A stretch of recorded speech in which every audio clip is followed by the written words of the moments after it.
მოგესალმებით, ჩემო მაყურებლებო, დღეს თქვენთან ერთად ამ მოკლე ვიდეოში მინდა გაჩვენოთ, როგორ ვაკეთებ ნივრის წნილს.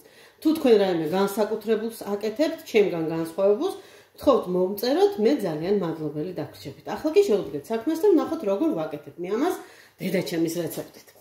ნიორი ჩავაყარე ჯამში, დავფარე წყლით და დაახლოებით 1 კვირა 10 დღის განმავლობაში დილა საღამოს შუა დღეს, აი, როდესაც მეცლება, როდესაც გამახსენდება, ცივ წყალში ვავლებ და ახალ წყალს ვასხავ. ანუ წყალს ვუცვლი დღეში რამდენჯერმე. უკვე ნიორმა აი ამ ყუნწებში დაიწყო გაჩეჩვა, აი ასე ვთქვათ, გაჩეჩვა დაიწყო. და კიდევ ერთი მანიშნებელი ის არის, რომ დგას უკვე ნივრის მძაფრის სუნი. თითქმის უსიამოვნო. ნივრის სუნი იქნება, მაგრამ უსიამოვნო არა. აი უსიამოვნო სუნს რო იკიდებს ძალიან მალე, უკვე უნდა დავამჟავოთ. ვიღებ ქილას, ამისა და აი ამ ნიორს, რომელიც ესე კარგად არის გასუფთავებული და წყალგამოცვლილი, რა თქმა უნდა, ამას მოვაცალეთ ფესვებთან მიწა, მოვაცალეთ ზედა ფენა მისი, ტყავის, ასე ვთქვათ.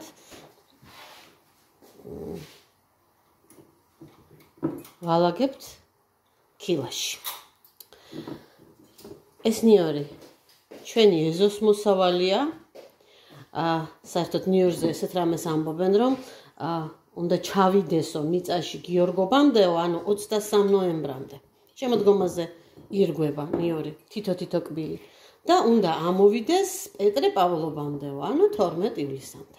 რა თქმა უნდა, ეს ბუნებაში ძალიან ბევრი ცვლილება მოხდა და 6 ივლისამდე, უფრო სწორად 12 ივლისამდე აღარ მიყვავს.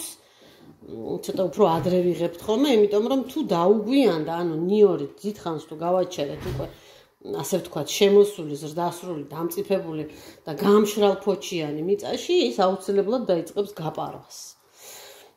ჩვენ კიდე არ გვინდა რომ არსად გაიპაროს, გვინდა რომ ჩვენ გამოვიყენოთ და სხვა დანარჩენთან ერთად მოვამზადოთ გემრიელი ნივრის წნილი. მე ძალიან მიყვარს ნივრის წნილი, ნებისმიერ წნილში მიყვარს ნივრის კბილები, რომ ტივტივებენ ხოლმე ლამაზად და იმასაც მივირთმევ ხოლმე დიდი სიამოვნებით. თან რაღაცა შავი წერტილები თუ აქვს შემოსაფრთხნელი, ხელით ვასუფთავებ, აი ასე.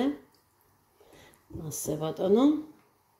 კარგად ვათვალიერებ, იმიტომ რომ შეიძლება ნიორს რაღაცა გვერდი გაუფუჭდეს, მოულბეს, მოულპეს აი ამ წყლის გამოცვლისას და აი 1 კვირის განმავლობაში მოკლედ ბევრი ვარ ვილაპარაკო და ამას აუცილებლად უნდა მივაქციოთ ყურადღება, რომ მე მთელი წნილი არ გაგვიფუჭოს. ასე მაგალითად, აი ამას აუცილებლად მოვაშორებ ახლა. არ მიღირს, რომ რაღაცა მომპალივით აქვს, ნახეთ აქაცაა. ხო და აი ამას ავდგები და ასე ჩავდებ. გაითვალისწინეთ, რომ ჯამში, რომელშიც ჩაალბობთ, არ უნდა იყოს ესეთი თქვენთვის საყვარელი ჯამი, ძვირფასი, ცოტა მეორეხარისხოვანი, ყველას გვაქვს რაღაცა ესეთი, რომელსაც ასეთი რაღაცეებისთვის ხმარობთ ხოლმე, სუნი აუვა და იმიტომ, ნივრის სუნი აუვა, გადასაგდები არ იქნება, მაგრამ რაღაც გარკვეული პერიოდი დაჭირდება, რომ ეს ნივრის სუნი გააცალოთ.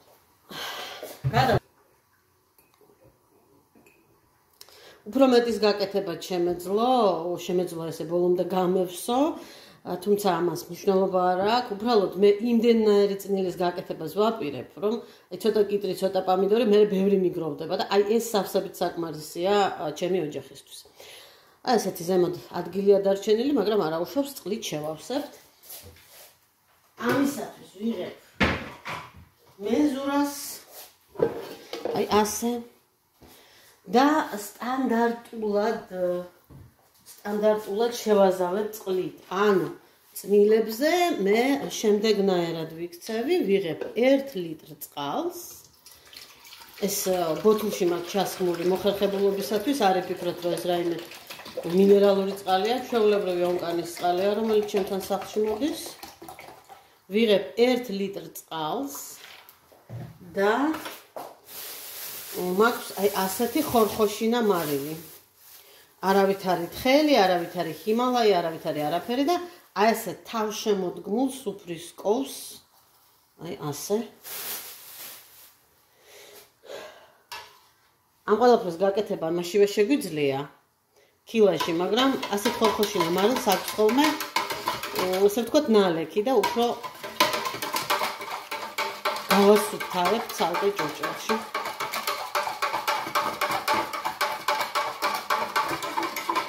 აი ასე. აი ეს ხორხოშინა მარილის რაღაცა პაწაწინა შავი წერტილები რო არ გაყვეს, საცერში გადავცრი, თორე ის არავით არის საჭიროება არა. ბატონო. აი ამ 1 ლიტრმა ეს ნახევრად არა. ბოლომდე არ შევსებული 2 ლიტრიანი ძალიან კარგად შეავსო. კიდევ უფრო კარგად. ასე. არ არის აუცილებელი ინგრედიენტი, მაგრამ მე ჩავასხავ 1 ლიტრ წყალზე 1 სუფრის კოვს ვაშლის ზმარს.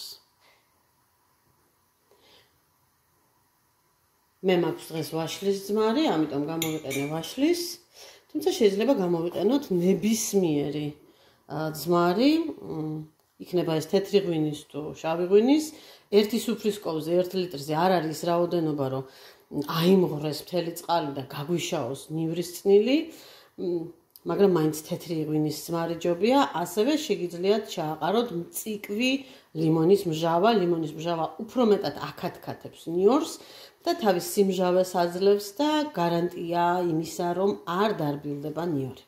ვაფარებ ახლა პლასმასის თავსახურს და მივაბრძანებ ჩემს სათავსოში, სადაც სიბნელეა, შედარებით გრილა და ნივრის წნილის მომზადებას სჭირდება საკმაოდ დიდი დრო დასამჟავებლად. თლად სიცივეც არ ჭირდება, აი მაგალითად ისე როგორც კიტრის წნილს რომ ვარიდებთ სიცხეს, რომ არ ადუღდეს, არ გადადუღდეს და არ ჩარბილდეს და ასე ვთქვათ, არ გადამჟავდეს, ეს არ ემუქრება ნივრის წნილს და არ ემუქრება წიწაკის წნილს, იმიტომ რომ ისედაც ძალიან დიდი დრო უნდათ სადღაც ახალ წლამდე ეს ნამდვილად არ დამჟავდება.